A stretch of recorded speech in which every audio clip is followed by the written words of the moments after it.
Hola, buenas tardes. Bueno, comenzamos. Buenas tardes, profesor. ¿Ah?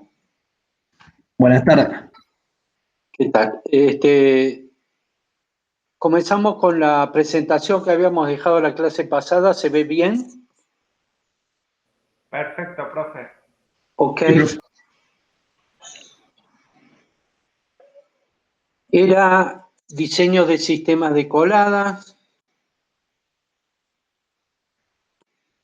Habíamos empezado a ver los sistemas de colada. Entonces, ¿cuáles son las consideraciones? Profe, una consulta antes de empezar. ¿El ingeniero que da soldadura, ya terminó los temas o hoy da algo? Hoy les va a dar, a ver, espera. Yo voy a ver si termino en hora y cuarto la parte mía, y después 4:30 empieza el ingeniero Javier Rodríguez con lo que le queda de soldadura, y después a las 6 de la tarde viene el ingeniero Garuti creo que va a dar clase de consulta hoy, Garuti. ¿Ah? Perfecto, no se olvide poner a grabar. Ok, sí señor, ahí pongo. Grabar reunión.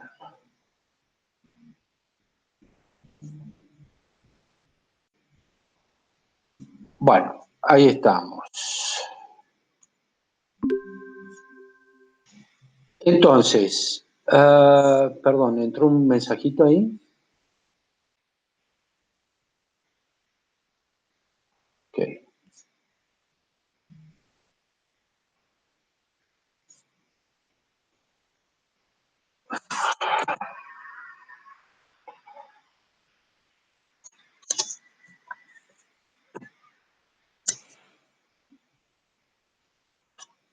Bueno, ahí estamos, sistemas de coladas.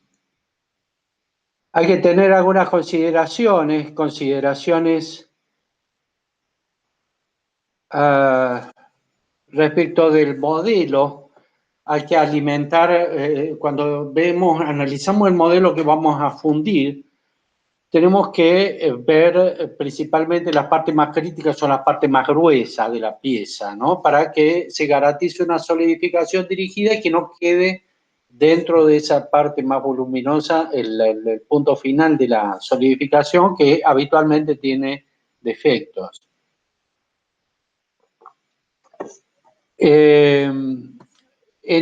Respecto de la forma, cómo se alimenta, cómo se hace el vaciado, se llama, porque se vacía la cuchara dentro del molde.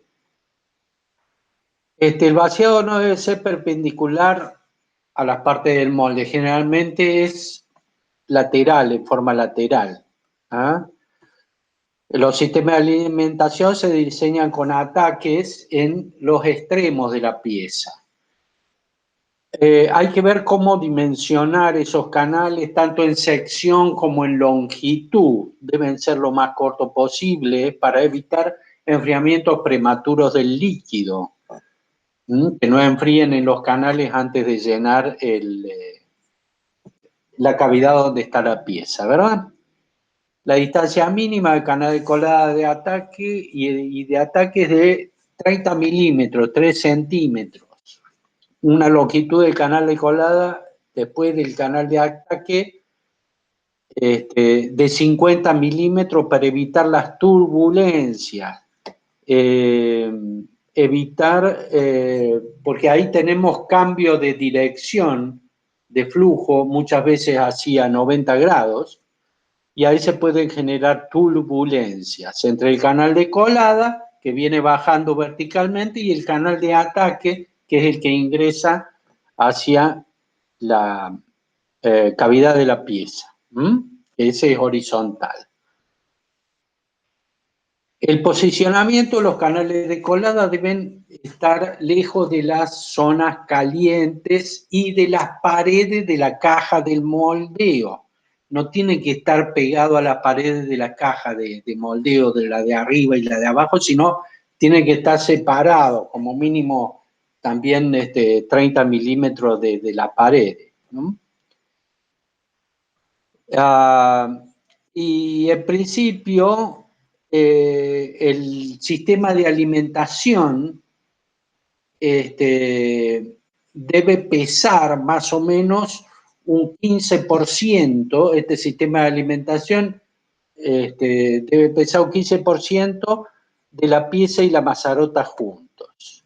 Acá lo tenemos al sistema de alimentación, la copa de vaciado, el bebedero, el pozo, el canal de alimentación. Aquí tenemos el canal de ataque, aquí tenemos una mazarota en forma lateral y tenemos otra mazarota superior, y en este sector tenemos la pieza que estamos fundiendo. En este caso, en esta pieza se le han colocado dos mazarotas. En los sistemas de alimentación bien diseñados, evitamos defectos que se produzcan dentro de la fundición, como enfriamientos prematuros o turbulencias que me puedan ocasionar la presencia de burbujas de óxidos o de escorias. Hay dos ecuaciones básicas en el diseño de canales de alimentación: el teorema de Bernoulli y la ley de la continuidad de la masa.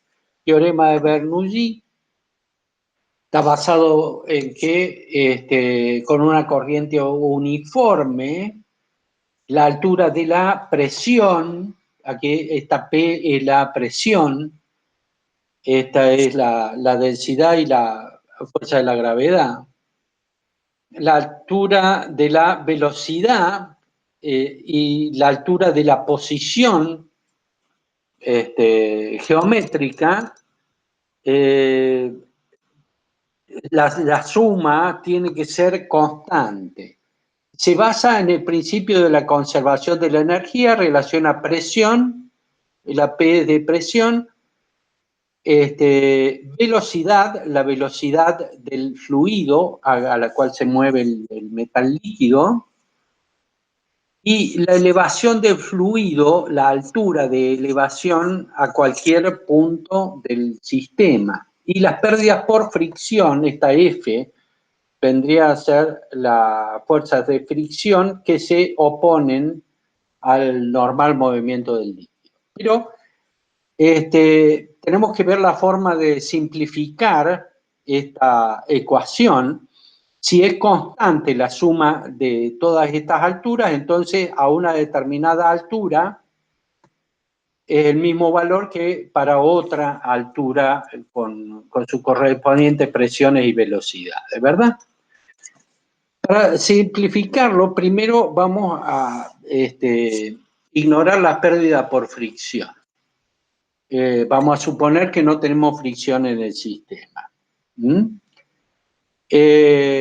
Y asumimos también que el sistema permanece a presión atmosférica. La presión externa del sistema es la presión atmosférica, todo está a la misma presión atmosférica. Entonces podemos simplificar la ecuación a esta forma más sencilla que tenemos aquí, ¿verdad? Es la misma forma que tenemos acá. Si definimos un punto 1, que es la parte superior del bebedero, el punto 2 es la base por donde ingresa el líquido al canal de ataque, el metal líquido, y utilizamos este punto 2, el ingreso del metal como referencia, entonces ponemos nuestro eje de coordenada ahí, ese punto 2, esa altura 2, está a nivel 0. Esa es la altura donde tenemos que llenar la pieza, ¿verdad? Y el H1 sería la altura total que tenemos el canal de alimentación para la pieza, ¿verdad? La longitud del bebedero.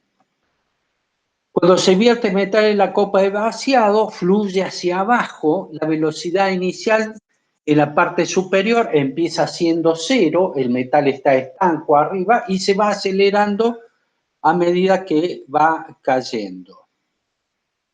Entonces, si la velocidad inicial arriba la ponemos como 0, entonces volvemos a simplificar la ecuación. Y nos queda de esta forma, que la altura o la longitud del bebedero está vinculada con la velocidad del fluido y la aceleración de la gravedad. La altura del bebedero entonces va a modificar la velocidad a la que vamos a llenar el molde, a la velocidad a la que va a correr ese metal. Esa altura va a depender si la parte del molde que tenemos que llenar está por debajo de ese nivel 0 que establecimos, o tiene partes que están por debajo y partes por encima del nivel 0. Eso tendrá algún factor de corrección, que, bueno, no lo vamos a discutir en detalle. Esa es una de las ecuaciones importantes para diseñar sistemas de colada. La otra ecuación es la ley de la continuidad de la masa. Establece para líquidos que no se pueden comprimir en un sistema de paredes impermeables, un sistema ideal nuevamente, la velocidad del flujo es constante. Q es la velocidad volumétrica del flujo. Vendría a ser la cantidad, el volumen que pasa por unidad de tiempo. Esa se denomina caudal. Ese caudal es la velocidad del líquido en una sección multiplicada por el área en esa sección. Entonces acá tenemos en un dibujito, en una sección mayor vamos a tener una velocidad menor y en una sección más pequeña vamos a tener una mayor velocidad para que el caudal permanezca igual, ¿verdad? Ustedes cuando están regando con agua con una manguera, le ponen el dedo en el extremo para reducir la sección y de esa forma aumentar la velocidad del líquido. Es sencillo de ver eso. A partir de estos principios se desarrolla entonces el método de diseño de bebedero y el modelado del llenado del molde. Un aumento de área se corresponde con una disminución en la velocidad del fluido. Por este motivo, el bebedero debe ser cónico. El área de la sección transversal del canal debe reducirse conforme el metal se acelera durante el descenso. De otra manera, puede aspirar aire. El bebedero se diseña con un ahusamiento, de manera que la velocidad volumétrica de flujo, el caudal Q, sea igual tanto en la parte de arriba como en la parte de abajo del bebedero. Se habla de sistemas de presión cuando el área final del bebedero es mayor que el área del canal de colada. Y esta a su vez mayor que el canal de ataque. O sea, el área del bebedero tiene mayor tamaño que el canal de colada y esta a su vez mayor sección que el canal de ataque. Se va achicando la sección de los canales. Y con esto se consigue que el metal fundido vaya aumentando la velocidad, pues la reducción de las secciones de paso para mantener el caudal de metal hace aumentar la presión. La sección del bebedero mayor que la sección del canal de colada y esta a su vez mayor que la sección de ataque. El dimensionado de los conductos desde la tasa de colada al ataque es mediante la ecuación de Bernoulli. Se utilizan las dos ecuaciones. El P en este caso es el peso del metal, ρ sigue siendo la densidad del metal, la velocidad del líquido es 2 gravedad por altura, T es el tiempo y SA es la sección del paso. Mediante esta ecuación se calcula la sección de cada uno de los subsistemas de alimentación, sabiendo la altura de cada una de las secciones dentro del conjunto. El objetivo de esto es que haya una buena continuidad de flujo de metal fundido sin que aparezcan burbujas o turbulencias. Aquí vemos, por ejemplo, el bebedero. Un bebedero en la parte vertical en el sistema de alimentación. Hay que darle una forma cónica,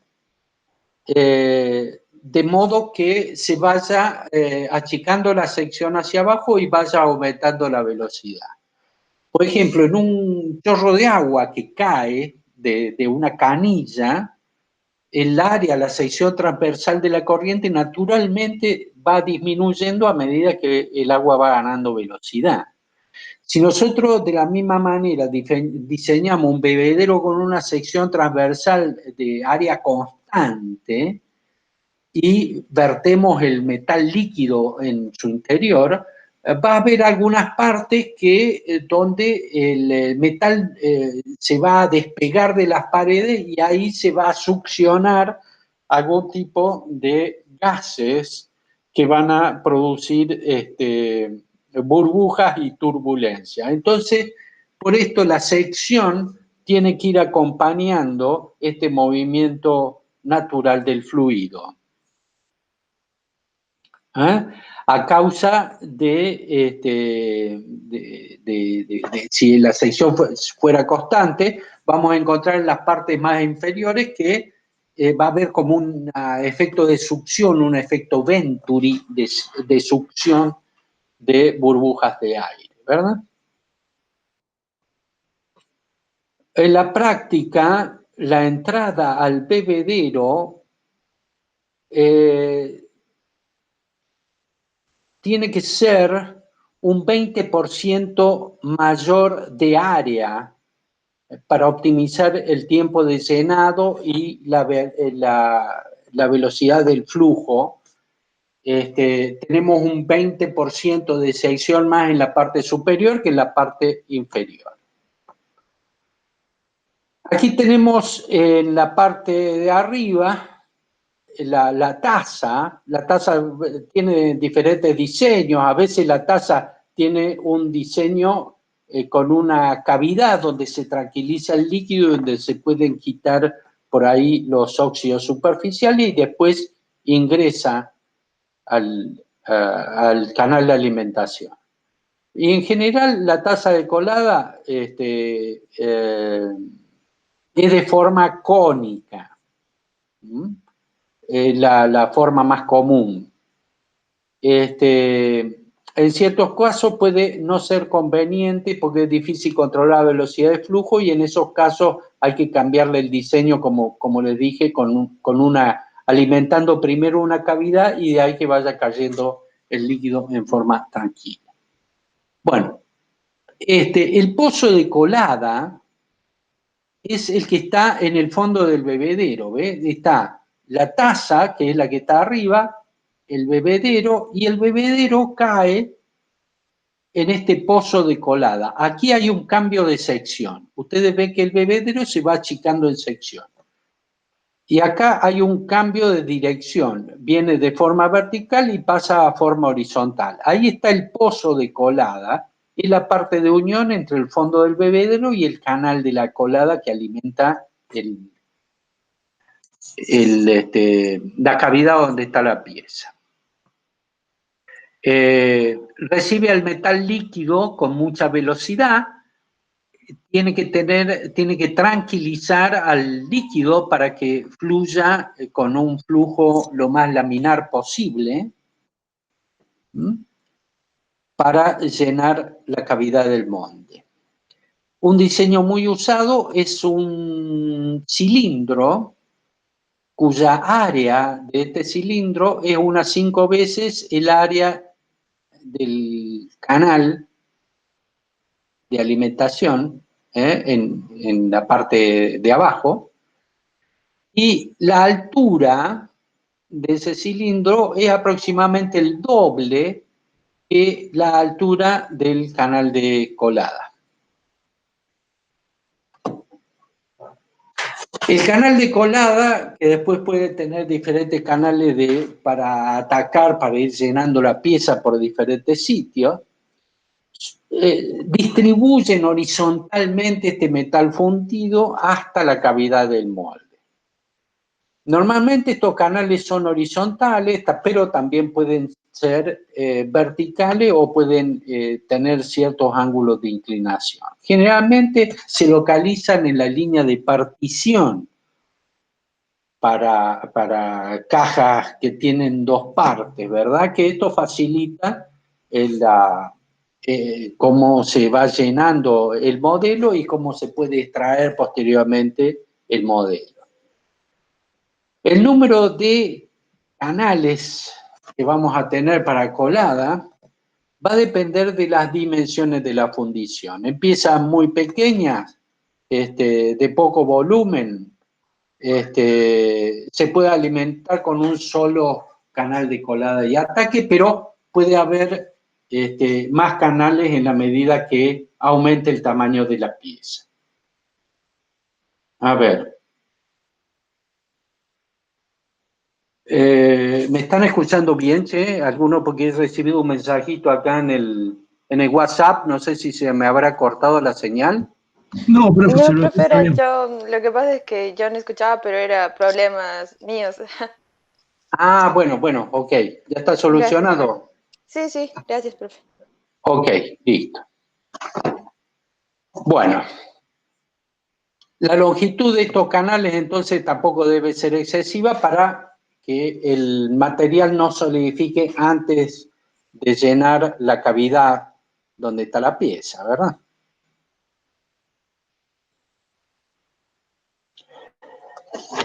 Ahora, veamos, aceptamos esto, que el canal alimentador de la base de bebedero a la cavidad del molde es horizontal. La altura es la misma que la base del bebedero. La velocidad volumétrica del flujo, que sería el caudal a través del sistema de vaciado dentro de la cavidad del molde, es igual a la velocidad por el área, que esa era la conservación de la masa. Podemos estimar que el tiempo requerido para llenar la cavidad de volumen B el tiempo es proporcional al volumen sobre el caudal. Nosotros habíamos visto que el caudal Q era la velocidad volumétrica de flujo, los metros cúbicos por segundo, los litros por segundo, ¿verdad? O sea, un volumen por unidad de tiempo. Si sacamos el tiempo, me queda el volumen sobre el caudal. Ese tiempo de llenado del molde, calculado por esta ecuación, se considera como un tiempo mínimo que se utiliza para llenar el molde. Porque es una consideración donde simplificamos, ignoramos pérdida por fricción, ignoramos la posible constricción del flujo en el sistema de vaciado, etc. O sea, el tiempo de llenado del molde va a ser mínimamente esto o un poco mayor.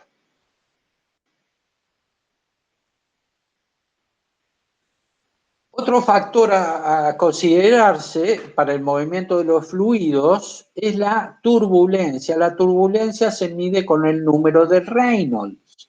El número de Reynolds es proporcional a la velocidad del líquido, diámetro del canal, la densidad del líquido y la viscosidad, inversamente proporcional a la viscosidad del líquido.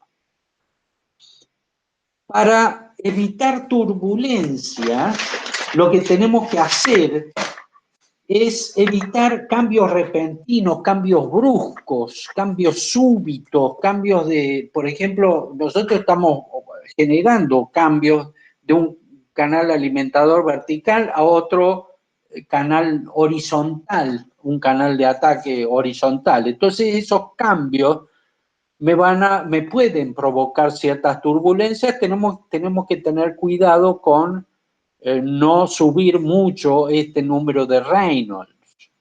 ¿Ah? Si nosotros generamos un flujo muy turbulento, se me incorporan burbujas en el sistema. El número de Reynolds es adimensional, aplicable a flujos incomprensibles. Un número de Reynolds de 2000 o menor corresponde a un flujo totalmente laminar, tranquilo. Hasta 20.000, de 2000 a 20.000 es un régimen transitorio y valores mayores corresponden a flujos turbulentos. Ahí corremos riesgo de porosidad e inclusiones como defectos dentro del material. Y el otro aspecto que habíamos considerado en una clase anterior era el tema de la fluidez, que es la capacidad del metal para llenar el molde antes de enfriar. Los factores que afectan esa fluidez son la temperatura. Cuanto mayor es la temperatura, por ahí mejor es la fluidez. La composición del metal, el tipo de material de que se trata, la viscosidad de ese metal líquido y el calor transferido de los alrededores.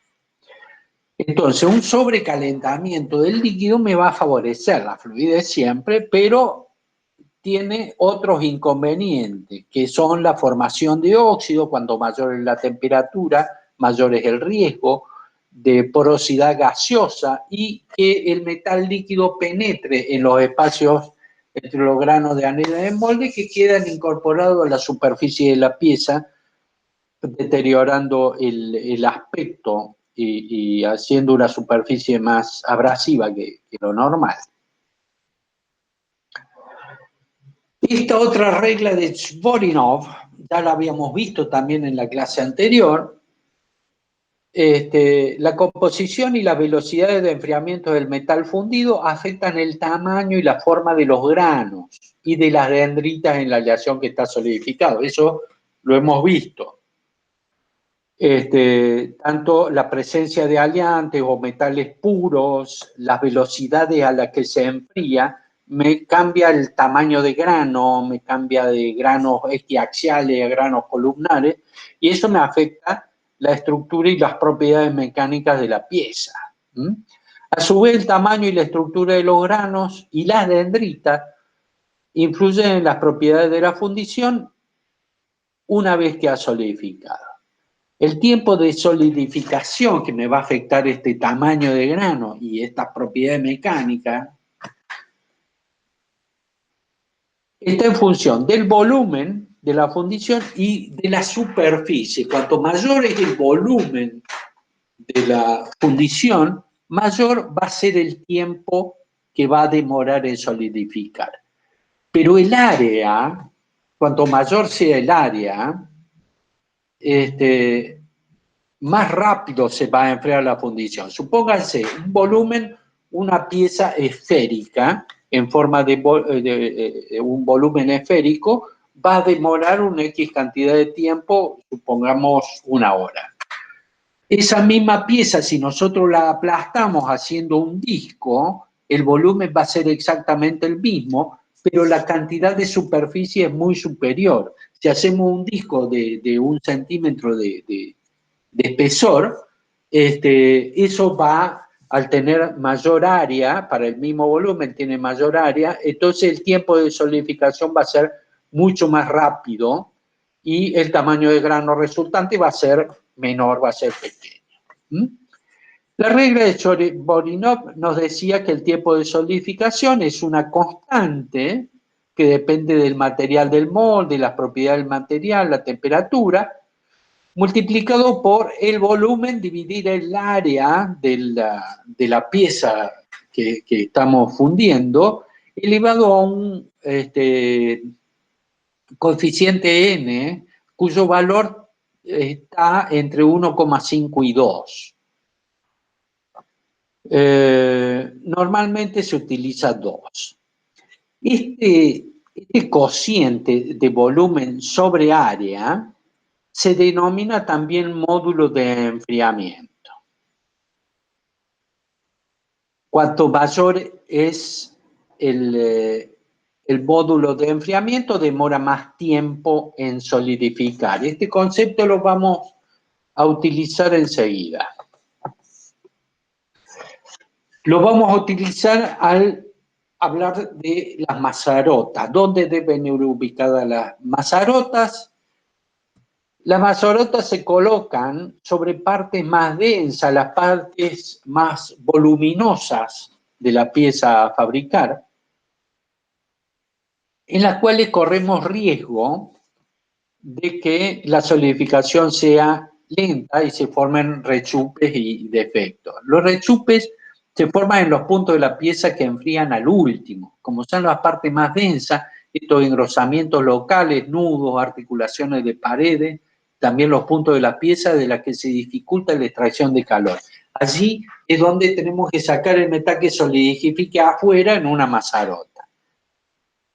Los rechupes tienden a formarse en partes superiores de la pieza, no en las partes inferiores, entonces la mazarota la vamos a colocar hacia arriba. Las mazarotas tienen diversas funciones, actúan como reserva de metal líquido para alimentar la cavidad de la pieza, para las diferentes partes de la pieza, a fin de la solidificación, propicia evacuación de gases y recolecta inclusiones no metálicas, todo lo que va flotando del material. Para la acción efectiva de la mazarota es necesario garantizar el principio de solidificación dirigida, que la temperatura aumente hacia la mazarota. La mazarota es la última en solidificar. Si la pieza tiene varios nudos térmicos separados por paredes finas, cada uno de estos nudos debe tener su propia mazarota. A veces con una sola mazarota tocamos varios puntos de la pieza, pero a veces no es posible. Las piezas fundidas pequeñas, el sistema de alimentación puede ser eliminado y el molde puede llenarse directamente a través de una mazarota, o sea, la misma mazarota puede ser cerrada o puede ser abierta. Cuando la mazarota es abierta para piezas pequeñas, la misma mazarota es por donde se llena la pieza para fundirla, ¿verdad? Aquí hay una colocación, una mazarota superior y una mazarota lateral. Acá tenemos una determinada pieza cualquiera para fundir. Dentro de la pieza hay que identificar primero cuáles son los puntos calientes. Estas partes rojas son las partes más voluminosas que van a ser las últimas en solidificar. ¿Mm? Hay que cuidar la unión entre la mazarota y la pieza también. ¿Por qué? tiene que tener un canal. Ustedes piensen que cuanto más grande sea este canal, más fácil va a ser que fluya el material para la mazarota, más nos va a facilitar la operación de la mazarota, pero eso nos va a dificultar. Una vez que esté fabricada la pieza, nosotros tenemos que quitar esta mazarota que no forma parte de la pieza final. Entonces, cuanto menor sea esta sección, más nos va a facilitar esa eliminación. O sea, es un compromiso entre el correcto llenado y la facilidad para eliminar la mazarota de la pieza ya una vez terminada. Habíamos dicho la relación volumen sobre área de la pieza, la llamábamos módulo de enfriamiento, acá le pongamos la letra M. La mazarota es donde tiene que terminar la solidificación. Debe solidificar después de la pieza, más tarde que la pieza. Entonces, de esta manera cumple la misión de que los rechupes quedan dentro de la mazarota y no dentro de la pieza. Esto significa que el módulo de enfriamiento de la mazarota debe ser por lo menos igual o mayor al módulo de enfriamiento de la pieza que alimenta. Generalmente un 20% más. El módulo de la mazarota tiene que ser 1,2 veces el módulo de la pieza. El criterio utilizado para calcular esta relación volumen dividido área de la mazarota, luego se opta por una geometría, habitualmente una geometría cilíndrica, cuyo diámetro sea aproximadamente el mismo de la altura, y se utilizan estas medidas, ¿no? Que tenga una superficie, volumen sobre superficie, 1,2 veces más grande que el volumen de la pieza. Perdón. Y después cilíndrica, con una relación entre el eje del cilindro y el diámetro aproximadamente la misma. Eso es lo más habitual y se utiliza para mazarota. Bien, entonces finalmente llegamos a la inspección de las piezas fundidas. Las fundiciones se pueden inspeccionar en forma visual para ver todos los defectos externos que hayan llegado hasta la superficie. Se puede, pero bueno, también puede tener defectos internos que no se vean con facilidad, entonces hay que apelar a otros métodos no destructivos para ver estos defectos internos, como puede ser la radiografía o el ultrasonido. También se puede analizar la resistencia, la ductilidad, la tenacidad, todas las pruebas mecánicas, se le hacen ensayos destructivos, ahí tenemos que romper una pieza para ver si responde a las propiedades mecánicas, si está bien el tamaño de grano, etc. Todo esto cuando se pone a punto los canales de alimentación, los canales de ventilación, las mazarotas, tenemos que analizar si la pieza quedó en buenas condiciones. Las fundiciones que resultan inaceptables no se reparan, se vuelven a fundir para fabricar otra pieza. Bien. Eso en cuanto a sistema de coladas. ¿Tienen alguna pregunta? Por ahora no, profe. Bueno, pasamos a los hornos para fundición.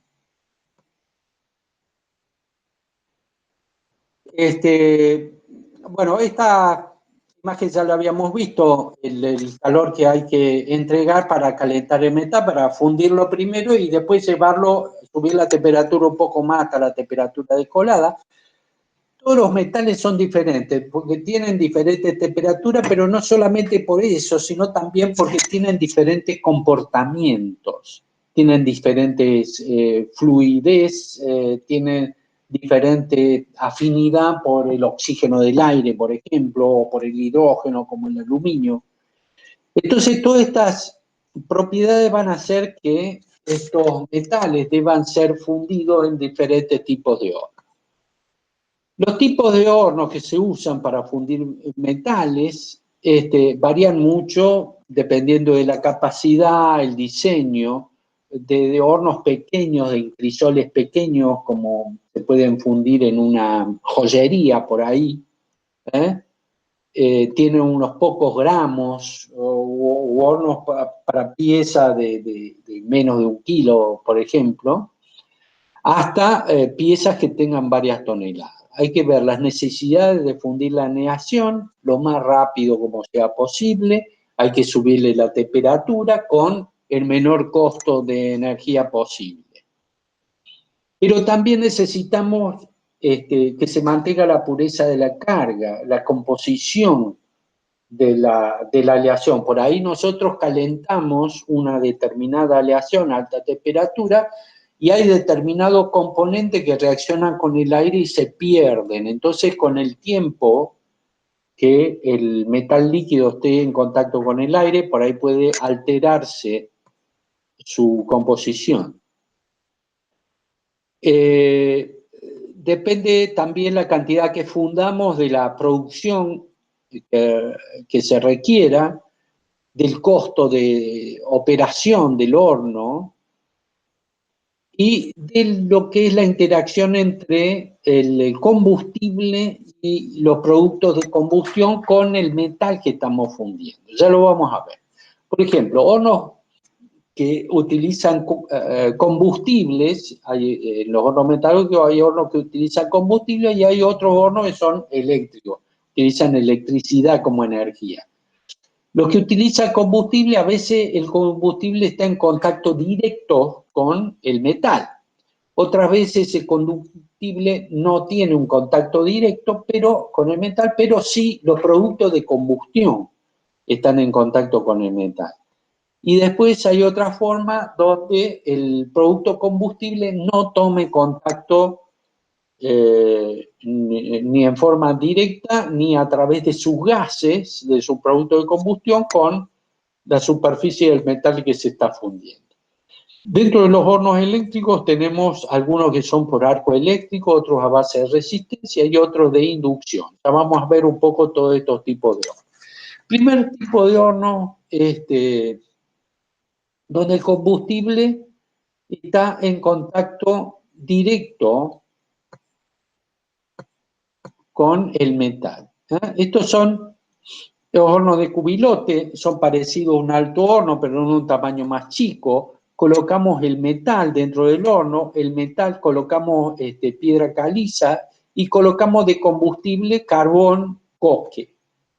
Este combustible va a necesitar alimentarse, va a necesitar airearse con oxígeno para elevar la temperatura, entrar en combustión y elevar la temperatura. Entonces tenemos toberas que me fuerzan el paso del aire para que este material entre en combustión. Allí se funde el metal líquido que va chorreando hacia abajo y en la parte de abajo se habla del sangrado, principalmente los metales líquidos que se ponen al rojo, como el hierro, se habla mucho del sangrado del hierro, el metal líquido que pase por la parte de abajo.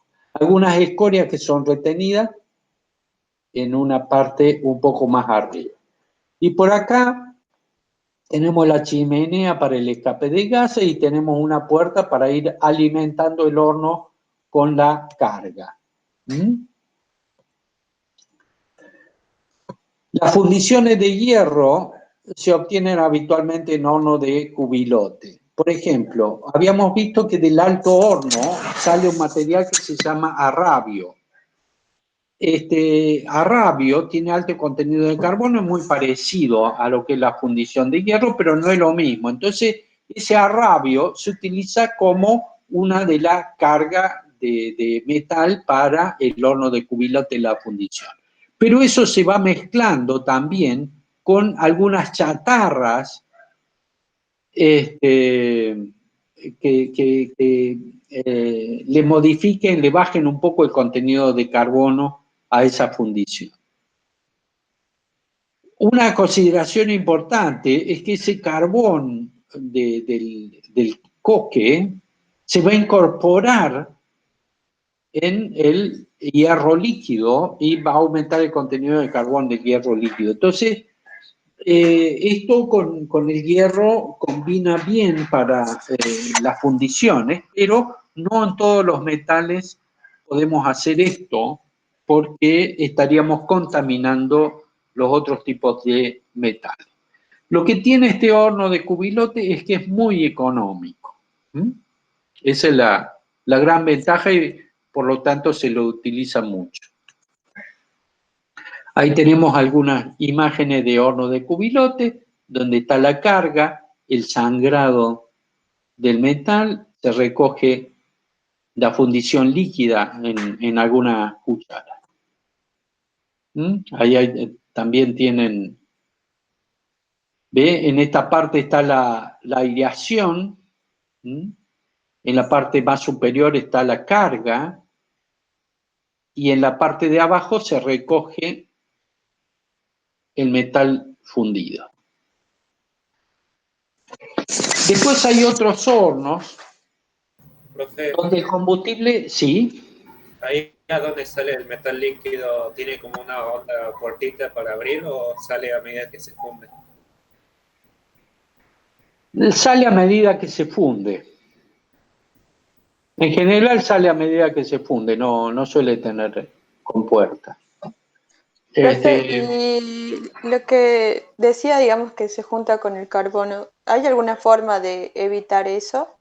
O sea, que es, por ejemplo, para un metal que no tiene que tener un contenido de carbono alto. Se evita con otro horno. Se utiliza otro horno. Ya vamos a ver dos tipos más de horno a combustión y tres tipos de hornos eléctricos, ¿no? El segundo tipo de horno de combustión es el horno que se llama de reverbero. Entonces hay una cámara donde entra en combustión y el metal líquido está en una cámara al lado, entonces el aire caliente y todo el reflejo de material refractario de las paredes del horno calientan y funden al metal. Entonces se dice que con este reflejo del calor que se refleja, eso reverbera en el horno, por eso se denominan hornos de reverbero. Es utilizado para realizar la fusión del concentrado de cobre y separar la escoria, así como para la fundición de mineraria y refinado o la fusión de metales de poco punto de fusión como el aluminio. Estos hornos se usan en la producción de cobre, estaño, níquel, bueno, hay hormigones y cemento, también se utiliza, y en el reciclado de aluminio. No se utiliza mucho para la fabricación de piezas de aluminio en una fundición, sino para reciclar el aluminio que se hace en lingote y ese se utiliza como materia prima para usar después en la fundición, ¿verdad? Profe, Sí. ¿cuántas veces se puede reutilizar la chatarra de los diferentes metales, ya que dice que se usan los hornos para producir otra vez metal? El metal se puede reutilizar permanentemente. Hoy en día, por ejemplo, autos viejos. Los autos viejos se compactan y pasan a formar chatarra que o se mezclan después para hacer fundición, o por ahí van a un horno eléctrico, a una acería, donde se funden para hacer más acero y con ese acero se fabrican más autos. O sea, el mismo acero, en la medida que lo recuperemos, tenemos que el proceso de fundición, al final del proceso de fundición, cuando tenemos el metal líquido, se le hace un análisis químico en la colada, se le hace en la cuchara, se le hace un análisis químico en metal líquido para saber si tiene la composición que deseamos. Si no la tiene, la corregimos con algunos agregados de ferrosilicio, ferromanganeso, lo que haga falta, para tener la composición del material deseado. Pero se puede reciclar el material. El hierro se oxida, vuelve a ser mineral, vuelve a ser piedra, y bueno, eso se puede volver a recuperar con carbón, se puede volver a fundir y se puede volver a recuperar, ¿no? Eso no hay problema. Todo lo que son, por ejemplo, para el caso de aluminio, todo lo que son las latitas de aluminio, hay gente que anda comprando aluminio por todos lados, generalmente a los cirujanos, ¿no? Le compran aluminio. Eso, aluminio, hay que juntar una cantidad muy grande de latita como para hacer 1 kilo, lógicamente, ¿no? Pero todo ese material puede tener pintura, puede tener algunos otros restos, pero se funde y se aprovecha bastante de ese aluminio que después se ajusta la composición química, ¿no? Acá tenemos algunos hornos de reverbero, que tenemos la caldera acá, las paredes refractarias del horno que van reflejando tanto los gases calientes como el reflejo me entrega calor para fundir el metal y así obtengo el metal líquido. El tercer tipo de hornos a combustión son lo que llamamos hornos de crisol. Tenemos un recipiente, digamos como una cacerola, pero un crisol tiene que ser cerámico o de carbón, dependiendo de la temperatura del material. Donde adentro se va a fundir el material. Entonces lo calentamos de afuera. Puede ser con quemadores a gas generalmente, se utilizan para calentarlo y fundimos el material dentro del crisol. De esta manera, tanto la combustión como los gases de combustión no entran en contacto con el metal. ¿Cuál es la dificultad de este tipo de hornos? Que es muy ineficiente, porque el calor tiene que atravesar las paredes de ese crisol, entonces gastamos mucho más calor que con un contacto directo del combustible con el metal. Son los hornos de menor rendimiento. Pero, por ejemplo, es el más utilizado en pequeñas fundiciones de aluminio. Acá en Córdoba es el tipo de horno que más se utiliza. Se va fundiendo el aluminio para piezas relativamente chicas, se va fundiendo el aluminio en este crisol, con una cuchara se van llenando los moldes a rellenar y se van fabricando las piezas, ¿no?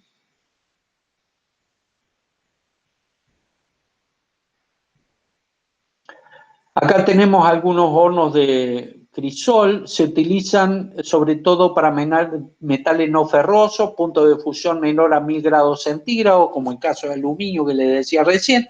El aluminio también se oxida con mucha facilidad, entonces no es conveniente que esté en contacto ni con un combustible en forma directa, como el carbón, como en el horno que vimos al principio, ni con los gases de combustión. Por eso este es uno de los métodos que se utiliza más habitualmente con el aluminio. El gas que se utiliza en la tobera, en el quemador, generalmente es el gas natural, pero a veces se pueden utilizar, pero con menos frecuencia, otros combustibles como diésel, petróleo o gases envasados.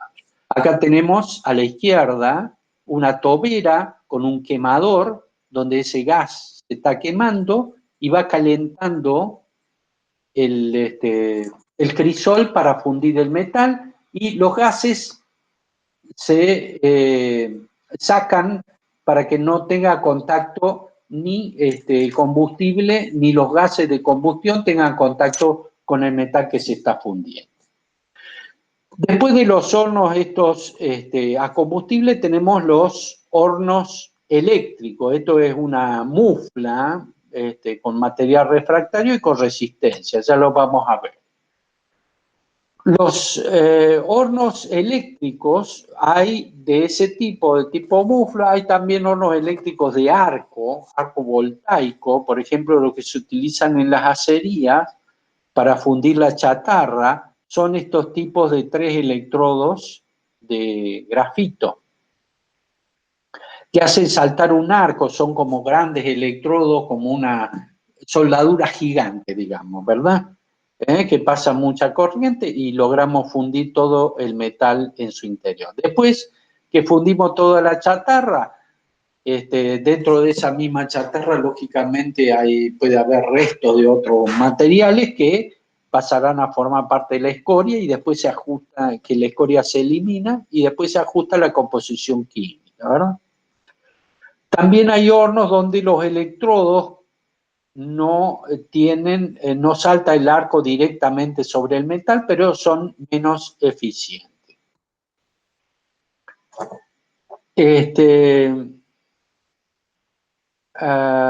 Es la unidad de fusión más utilizada para la producción de aceros. Los aceros cuando no tenemos el alto horno, sino tenemos el horno eléctrico, entonces incorporamos chatarra y ajustamos la composición para producir distintos tipos de acero. Esto es lo que usan, por ejemplo, en Palpalá, altos hornos Zapla, como para hacer algunos aceros especiales para herramientas, por ejemplo, ¿no? Perdón, ahí había una referencia al voltaje, al amperaje, y la capacidad va de unas 4 toneladas a 60 toneladas. Los tiempos de proceso son entre 2 y 3 horas para fundir el metal. Estos hornos eléctricos a resistencia, muflas, es el tipo de horno más sencillo. No sé si alguien ha tenido contacto con gente que trabaja en cerámica, por ejemplo, que esto es el tipo de horno que utilizan los ceramistas. El calor de este horno es totalmente seco. Ustedes, por ejemplo, en un horno hogareño, es un horno a combustible, porque generalmente los hornos son a gas natural, aquí por lo menos en la ciudad de Córdoba, se utiliza el gas natural como combustible, y el residuo de esa combustión es anhídrido carbónico y vapor de agua. Entonces, un horno a combustible como ese está produciendo una atmósfera húmeda.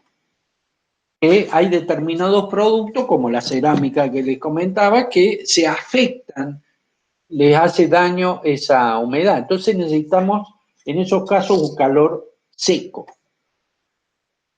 Se obtienen con resistencias. Esos son los elementos calefactores. Pueden adoptar forma de una bobina, como si fuera un resorte enrollado alrededor de un tubo. Puede ser material o metal resistivo como el carborundo. Los hornos de resistencia son especialmente útiles en aplicaciones en las que se necesita un horno pequeño, pero que la temperatura la podemos controlar con mucha exactitud. Habitualmente podemos colocarle controles de temperatura a estos hornos, medirle la temperatura con un termostato y poder establecer a través del circuito eléctrico un ciclo de calentamiento bastante específico. Este tipo de hornos se puede utilizar para fundir pequeñas cantidades de metal, pero también se puede utilizar en otras operaciones de fundición, operaciones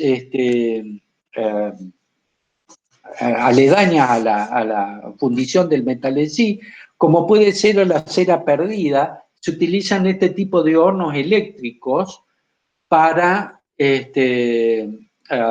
vaciar el molde, vaciarle la cera, por ejemplo, al molde, y después cocinar esa arena, esa arcilla de la que está formada el molde, cocinarla para secarla y que adquiera resistencia. Se utiliza para cocinar los moldes a la cera perdida o en otros métodos de fundición.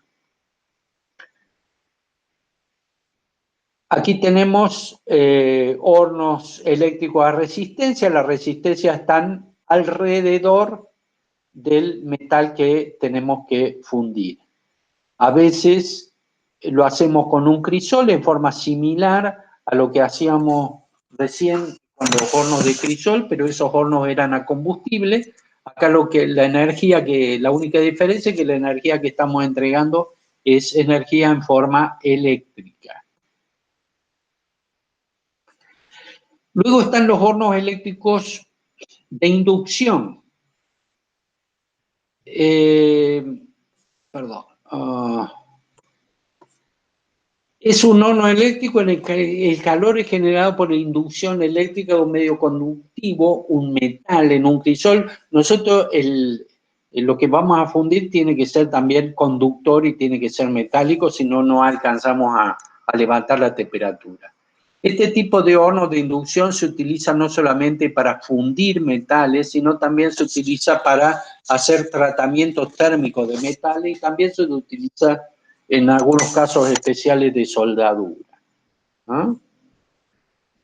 Entonces, generalmente se hace pasar una corriente alterna por un arrollamiento que envuelve al crisol. Muchas veces este arrollamiento es hueco por dentro, se le hace circular agua como para refrigerar, tenemos una carcasa externa y en el interior, se hace pasar primero por el exterior una corriente alterna de alta frecuencia y eso genera un calentamiento en el metal conductor que está en el interior del crisol y logra su fusión en una forma bastante rápida. Ahí está la bobina que genera un fuerte campo magnético que va a fundir, el metal. Ahí tenemos la producción de metal líquido con uno de estos hornos a inducción. Bueno, básicamente esto es lo que tenía para hoy. Con esto terminaríamos los temas, completaríamos el temario de fundiciones. Lo único que nos queda es el parcial del próximo viernes a nosotros. Así que yo lo voy a dejar ahora un rato en, ¿cómo se llama? Recreo, que descanse un poco. Va a venir el ingeniero Javier Rodríguez tipo 4:30, ¿sí? Así terminan el tema de soldadura con él. ¿Alguna pregunta? ¿Alguna duda? No, por ahora, profe. Muchas gracias. Bueno, ok. ¿El parcial es la misma modalidad que el primero? ¿Cómo? ¿El parcial va a ser de la misma modalidad que el primero? Sí, la parte mía sí. Va a ser la misma modalidad de preguntas, cuestionario así con preguntas. El ingeniero Rodríguez entiendo que tenía que hacer una monografía. Y después con el ingeniero Garuti, no sé si van a hacerlo de la misma manera en forma oral, como lo hicieron la otra vez. ¿Mm? Perfecto, profe, gracias. Bueno, ok. Chao chicos, hasta luego. Gracias, profe, hasta luego. Hasta luego, profe.